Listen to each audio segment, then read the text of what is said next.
전쟁으로 인해서 피해보는 사람이 없었으면 좋겠습니다.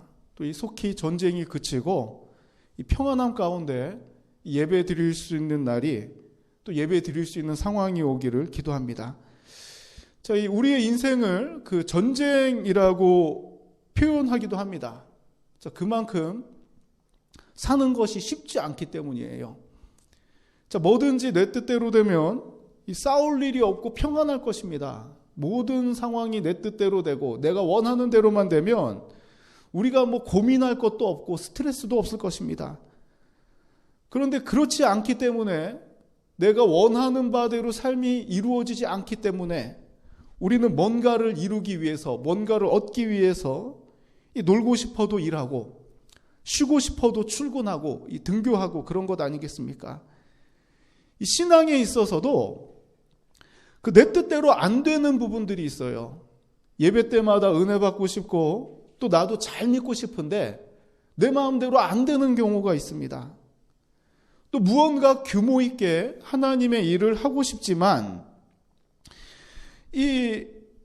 내가 주변에 예수 믿으라고 말하는 것조차도 이게 쉽게 안 됩니다. 뭔가 때로는 하나님의 일을 열심히 하고 싶지만 가장 기본적인 복음을 전하고 하나님의 사랑을 실천하는 것조차도 힘들게 느껴질 때가 있어요. 저희 또 우리의 삶 가운데 이 공부처럼 힘든 일이 없을 겁니다. 자, 이런 말 하는 사람들 있죠. 공부가 가장 쉬웠어요. 이거 이해가 안 됩니다, 저는. 공부가 쉬운 사람이 어디 있어, 세상에. 자, 이 공부처럼 어렵고 힘든 일이 없는데 공부가 가장 쉬웠어요 라고 말하는 사람들이 있어요. 자, 반대 입장에서는 굉장히 화가 나는 말이죠. 이렇게 어려운 게 없는데.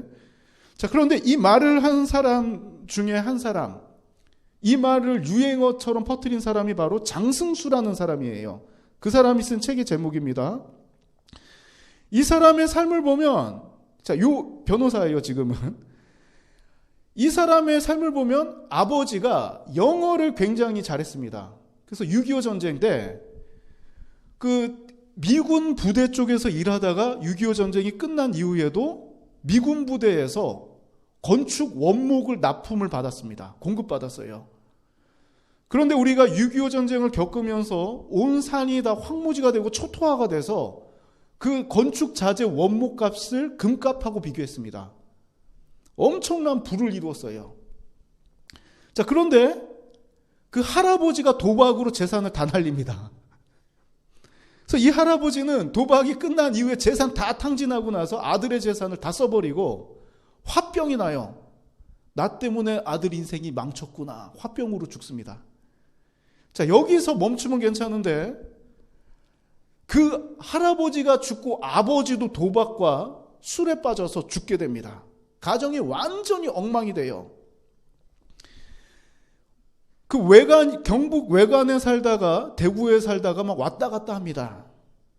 1990년에 대구의 경신고등학교를 졸업할 때까지만 해도 성적이 나빴어요. 술, 담배, 싸움질하고 일진처럼 행동을 하고 다닙니다. 그리고 졸업 후에는 오토바이 배달 일을 하다가 폭주족이 돼요. 그 사람의 일대를 쓴 만화입니다, 지금. 자, 이 건축 현장에서 잡일을 하고 가스 배달, 택시기사, 오락실 알바 등 여러 가지 일을 전전하다가 깨닫게 됩니다. 아, 공부가 제일 쉬운 거구나. 자, 이때부터 본격적으로 공부를 하게 되었고, 그 당시 뉴스예요. 1996년 서울대학교 인문사회계열 전체 수석을 차지하며 화제가 됩니다. 그때 말한 게 공부가 제일 쉬웠어요. 편해서 쉬운 게 아니라 막노동도 해보고 가스 배달도 해보고 폭주족도 해보고 이것저것 산전수전 다 겪어보니까 제일 쉬운 게 공부였다는 겁니다. 자, 그는 법학과를 진학을 하게 되어서 현재 이 변호사로 활동을 하고 있습니다. 참, 우리도 신앙생활을 하다 보면 방황한 사람들은 알아요. 아, 예배 드릴 때가 가장 좋았구나. 내가 교회에서 봉사할 때가 가장 좋았구나. 산전수전 겪어보면 압니다. 그런데 모범생들은 다르죠. 이런 거 안 겪고도 공부 열심히 하는 게 가장 편안한 길입니다. 그래서 부모님들이 공부하라 싸우기 싫어도 이것 때문에 싸우고 그런 겁니다. 자, 우리의 삶도 신앙생활 하는 것이 어렵게 느껴지고 이 공부를 포기하듯이 신앙을 내려놓는 것이 이 편할 것이라고 생각할 때가 있습니다. 참, 이 유명한 짤 중에 하나죠. 지금은 이렇게 안 나옵니다. 네이버에 포기할까 말까를 이렇게 검색을 했었을 때 그 영어 회화 표현으로 포기하지 마세요. 이렇게 나옵니다. 참, 이 굉장히 과거에 화제되었던 짤이에요. 자, 내가 신앙생활을 내려놓으면 편하겠지. 남들 하는 것 다 하면은 편하겠지. 또 남들처럼 구속받지 않고 하나님 눈치 보지 않고 살면은 편하겠지. 자, 이렇게 생각을 하고 가끔 신앙을 내려놓는 분들이 계십니다. 그러나 인생의 진정한 행복은 어느 때냐면 하나님께서 처음 사람을 만드셔서 놓았던 장소가 어디입니까? 어디에서 만드셨습니까? 바로 에덴이라는 낙원에서 만들어요. 처음 사람이 창조되었을 때는 에덴에서 만들어지고 에덴에서 생활을 합니다. 그 생활은 하나님과 동행하고 하나님과 대화하고 하나님과 함께하는 삶이었어요. 이때가 낙원 같은 삶입니다. 가장 행복했던 삶. 하나님의 창조 질서대로 살 때가 인간은 가장 행복하고 낙원과도 같은 기쁨을 누렸습니다. 그런데 우리는 이 삶을 잃게 됩니다. 뭐 때문에 잃게 되냐면 영원한 행복의 삶이 죄로 인하여 단절이 됩니다. 하나님과의 관계가 끊어지고 영원한 삶이 죽음으로 끊어지고 낙원에서 쫓겨나게 됩니다. 자, 이 상황을 해결하신 분이 누구냐면 바로 결정적으로 예수님이죠. 원래 삶으로 돌아가게 하는 것, 영원한 생명을 잃었던 사람을 생명으로 구원시키신 분이 바로 예수님이라는 거예요. 그래서 우리가 예수님을 믿는다는 것은 단순히 우리를 위하여 죽으셨다가 아니라 죄로 인하여 하나님과의 관계가 단절되고 죽을 수밖에 없는데 이 죄를 갖다가 대신 해결해 주셨다 해서 그거를 믿으면 죄가 해결되고 하나님께로 다시 영원한 생명의 삶을 살게 된다는 것입니다. 자, 이렇게 구원함을 받은 사람들은 마음의 중심에 누가 거하시냐면 성령께서 거하세요. 그래서 막 삼위일체를 어렵게 설명할 필요가 없습니다. 그냥 창조하신 하나님, 그리고 이 하나님께서 독생자 예수 그리스도를 보내셔서 우리를 구원하신 예수님이 성자고, 우리가 이 예수님과 창조주를 믿는 순간부터 우리의 삶을 인도하시는 분이 성령님이세요. 세 개가 분리된 게 아니라 그냥 한 덩어리입니다. 이거를 설명하면 할수록 이단이 됩니다. 인간의 지혜와 지식으로는 이걸 갖다 그냥 수납할 뿐이지 설명을 할 수 없는 부분이에요. 자, 이렇게 마음의 중심에 예수 믿고 성령께서 거하는 사람들의 삶의 열매에 대해서 말한 부분이 바로 오늘 우리가 읽은 갈라디아서입니다. 자, 이 예수 믿는 사람들은 자, 육체의 욕심을 따라 살아야 할까? 아니면 성령의 도우심을 따라 살아야 할까? 자, 그 정답이 16절에 나와 있습니다. 우리 16절을 같이 한번 읽어봅시다. 내가 이르노니 너희는 성령을 따라 행하라. 그리하면 육체의 욕심을 이루지 아니하리라. 아멘. 자, 성령을 따라 행하라. 자, 왜 행하라 그러냐면 그리하면 육체의 욕심을 이루지 않는다고 합니다. 자, 우리는 당연히 예수 믿은 이후로는 성령의 도우심을 받아야 되죠. 성령의 인도하심을 따라야 합니다. 그렇다고 해서 육체적인 일을 전혀 하지 말라는 게 아니에요. 이 오해하는 분들이 계세요. 육체적인 일은 다 더럽게 여기고 뭐 영적인 고귀한 삶을 추구하려는 분들이 계신데 이것도 율법적인 신앙입니다. 육체적인 배고픔을 달래기 위해서 먹어야 되는 건 맞고 이왕 먹는 거 맛있고 몸에 좋은 거 먹는 거 맞습니다. 자, 그리고 졸려서 잠자는 것 중요합니다. 내가 뭔가 삶에 그런 틀이 있겠지만 야근하고 오면 그 다음날 아침에 자는 게 맞잖아요. 피곤하면 자는 건 맞아요. 지금 성경이 말하고 있는 것은 육체적인 일을 전혀 하지 말라는 것이 아니라 욕심을 내지 말라는 거예요. 육체의 욕심을 내지 말라. 이 갈라디아서 5장 17절도 한번 같이 한번 읽어봅시다. 육체의 소욕은 성령을 거스르고 성령은 육체를 거스르나니 이 둘이 서로 대적함으로 너희가 원하는 것을 하지 못하게 하려 함이니라. 아멘. 갈라디아서 5장 17절에는 이 욕심이 소욕으로 나왔어요. 이 욕심은 뭘 거스르냐 그러냐면 성령을 거스른다고 합니다. 반대로 또 이 성령은 육체의 욕심을 거스른다는 거예요. 이걸 그림으로 표현하면은 이런 모양입니다. 자, 딱 대립관계예요. 남북한처럼 대립관계입니다. 성령과 육체의 욕심이 우리 마음 가운데는 둘이 동시에 자리 잡고 있어요. 왜냐하면 우리가 칭의, 즉 의인이 되었지만 이 세상을 살아가면서 죄인의 성품이 완전히 없어진 게 아닙니다. 사람 잘 안 바뀌어요. 절대 안 바뀌어요. 큰 은혜를 체험하지 않는 한 안 바뀝니다. 은혜를 체험하고 나서도 내가 살았던 환경 속에서 배웠던 그 습득했던 그런 학습들, 그리고 그런 습관들, 버릇들 절대 안 바뀝니다. 우리가 성령 충만하면 이것들이 어느 정도 완화가 돼요. 저는 성악설을 믿습니다. 왜냐하면 내가 성악설이거든. 내 중심부터는 항상 불만과 원망이 표출됩니다. 그런데 뭘로 막고 있는가 하면 겨우겨우 저는 직분이 참 감사해요. 목사니까 화 안 냅니다. 솔직히 말해서. 착해서 화 안 내는 게 아니에요. 욱하지 않은 사람이 어디 있습니까? 저는 세상에 한 사람도 없다고 생각해요. 왜냐하면 내가 그러니까. 막 튀어나오지만 하나님께서 저는 이 직분 안 주셨으면 다 튀어나왔을 거예요. 교회 다녀도. 하지만 목사니까 참습니다. 저는 그래서 이 직분이 감사해요. 요거 때문에 저는 겨우겨우, 여러분들은 그냥 교회 다니지만 나는 이 직분 때문에 겨우 교회 다니는 것 같아요. 이게 제어를 많이 합니다. 이 둘이 함께 있을 수가 없습니다. 딱 반씩 타협할 수가 없어요. 성령의 능력이 나타나면 육체의 욕심은 수그러듭니다. 반대로 욕심이 나타나면 성령의 모습은 나타나지 않습니다.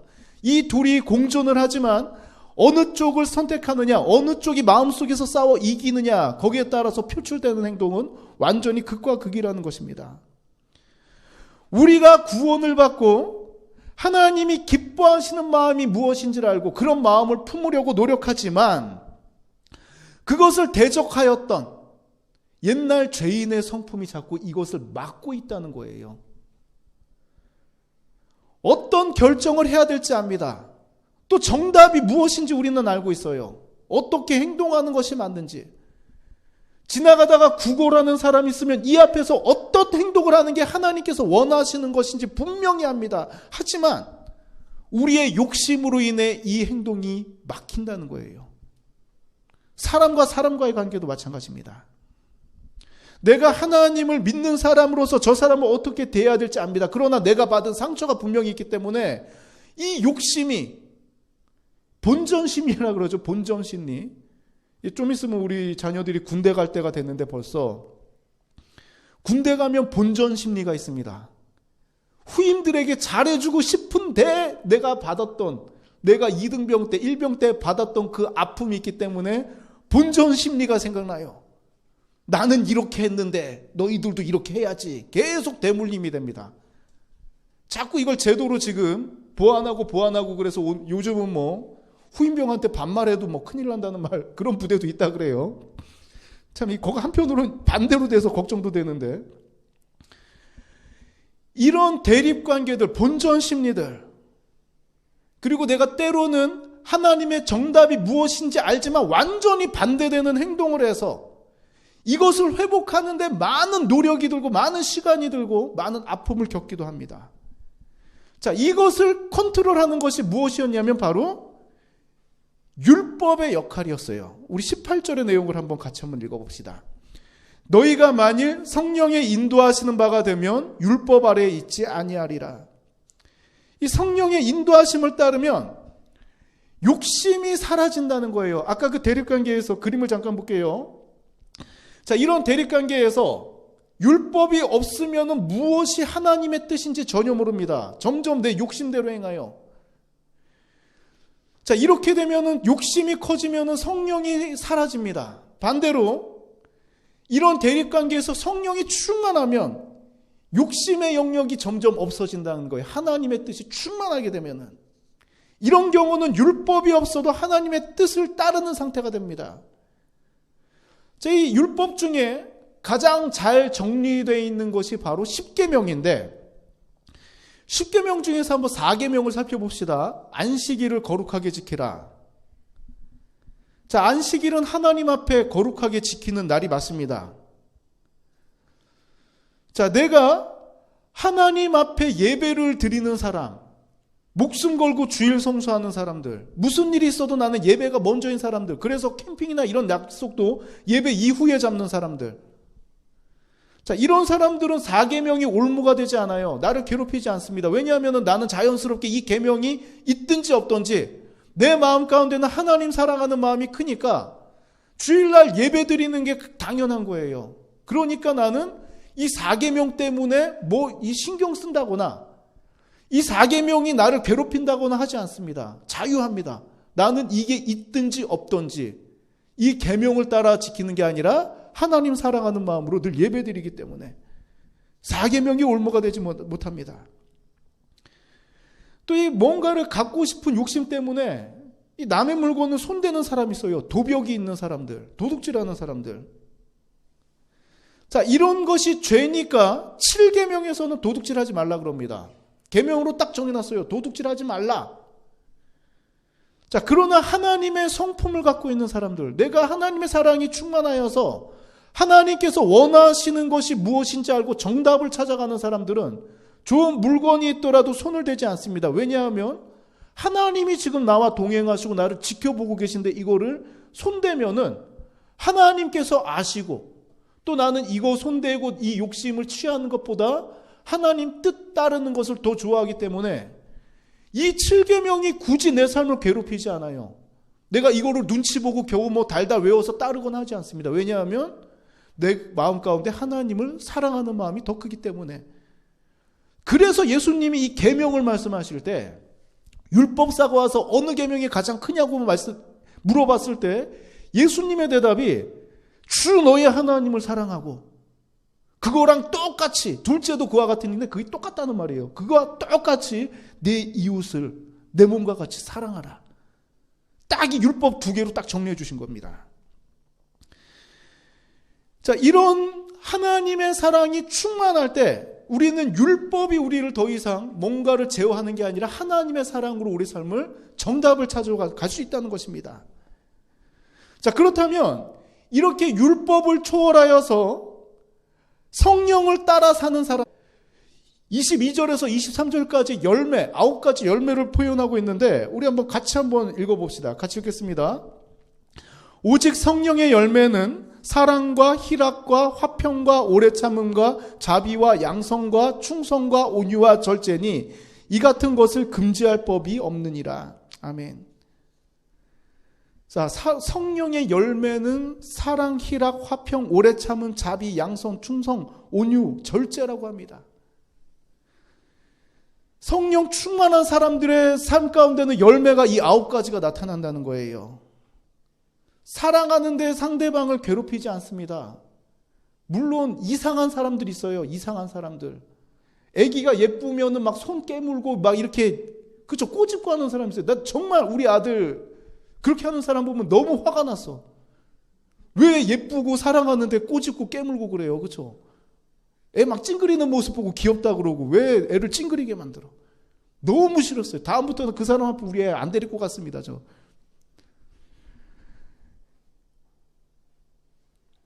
희락이라는 건 기쁨을 말해요.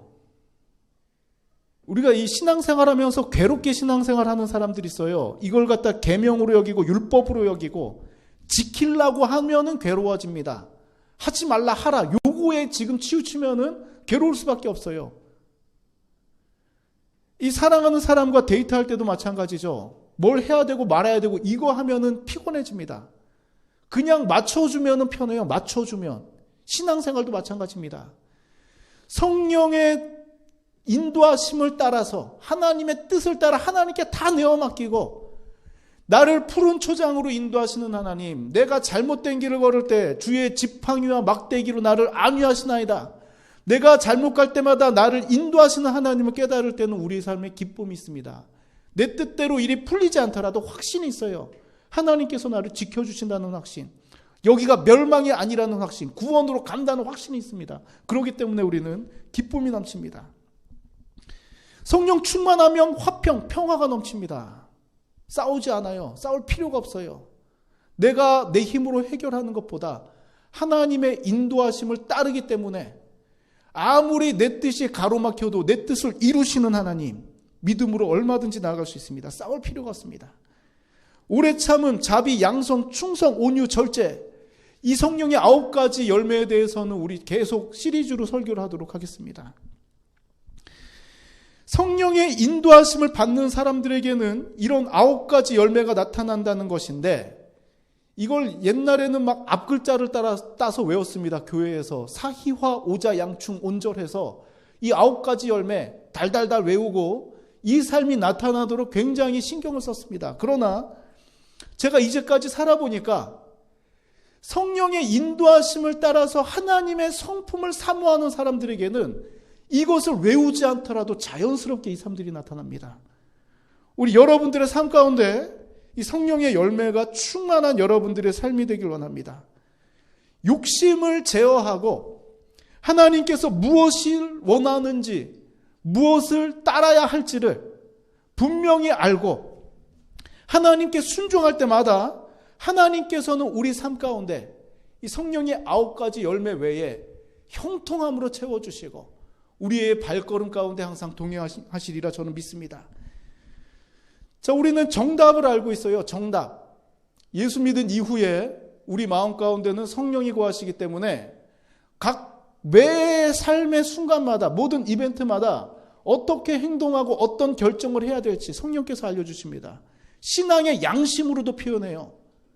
신앙의 양심을 따라 어떤 모습으로 살아가야 할지가 분명히 알고 있어요. 근데 이 시간이 지날수록 이것을 희미하게 만듭니다.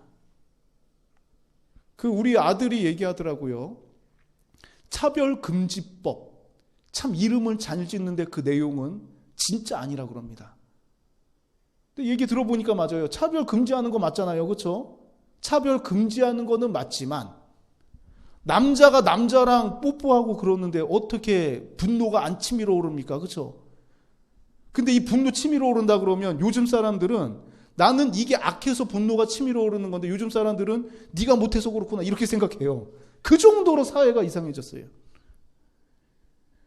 하나님의 뜻을 따르지 않으면 화가 나고 분노가 납니다. 그러나 세상의 제도와 흐름과 문화를 보니까 자꾸 범죄하고 하나님의 뜻과 멀어지는 것을 미화한 것들이 너무나도 많아요. 그래서 우리의 기준을 자꾸 흐리게 만듭니다.